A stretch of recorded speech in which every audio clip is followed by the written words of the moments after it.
Les Scientifines, c'est un organisme où on accueille les filles après l'école pour de l'aide aux devoirs et des activités de sciences qui sont très variées. Ce que j'aime dans les Scientifines, c'est les expériences. On fait de la vulgarisation.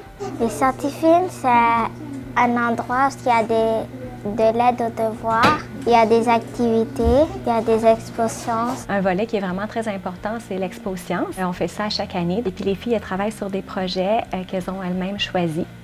On va faire un nuage et un petit éclair qu'on va jumeler ensemble pour faire un nuage d'éclair.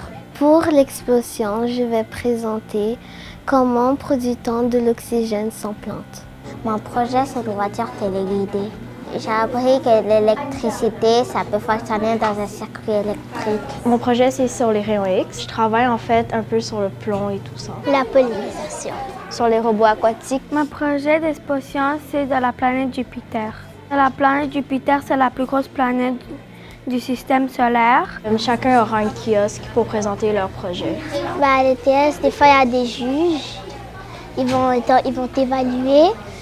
Et après, des fois, tes parents, des visiteurs, ils viennent. Une année consécutive, on a la chance de pouvoir faire ça à l'École de technologie supérieure. Notre objectif, c'est vraiment de contrer le décrochage scolaire, d'où le volet d'aide aux devoirs. Puis on travaille beaucoup le français avec les filles à travers les projets d'Expo Sciences, à travers l'atelier de journalisme scientifique. Pour la plupart des filles qui fréquentent notre organisme, le français, c'est pas la langue maternelle. On vise de développer chez elles un intérêt pour les sciences et les technologies. Mais au-delà de ça, à travers les sciences, on essaie de développer différentes compétences chez elles, compétences qui, on croit, vont leur servir, peu importe si elles poursuivent une filière scientifique ou non. Je pense que ça me donne plus de culture et plus de savoir.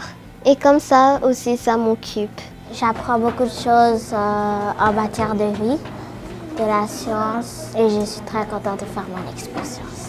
Ça m'apprend comme quand je parle devant les gens, je me gêne pas beaucoup parce que je suis habituée. C'est amusant ici. Ça développe ma confiance en soi. Puis à la fin, quand elle est présente, puis qu'il y a des visiteurs, puis que les gens leur disent « Ah mon doux, moi j'ai beaucoup appris, c'est intéressant », ça les valorise énormément d'être capable de faire ça. Les Scientifines ont 30 ans cette année et depuis le début, ce sont les mêmes compétences qu'on cherche à développer chez les filles. La curiosité, la persévérance, la patience, la démarche scientifique, la résolution de problèmes, l'agrandissement du répertoire. Et ça vise à leur faire vivre le plus possible de nouvelles expériences pour que quand on leur offre à nouveau quelque chose de similaire, elles aient davantage confiance. Plus tard, je voudrais faire des études dans la biologie. Plus tard, j'aimerais ça faire de la technologie. Plus tard, j'aimerais être pédiatre. Être docteur ou soigner les animaux. Ça me donne la confiance en soi parce que si on persévère et on fait l'expo science, on va à l'ETS. Et j'aime faire la science. J'ai demandé des questions, après j'ai compris que la science était importante pour nous.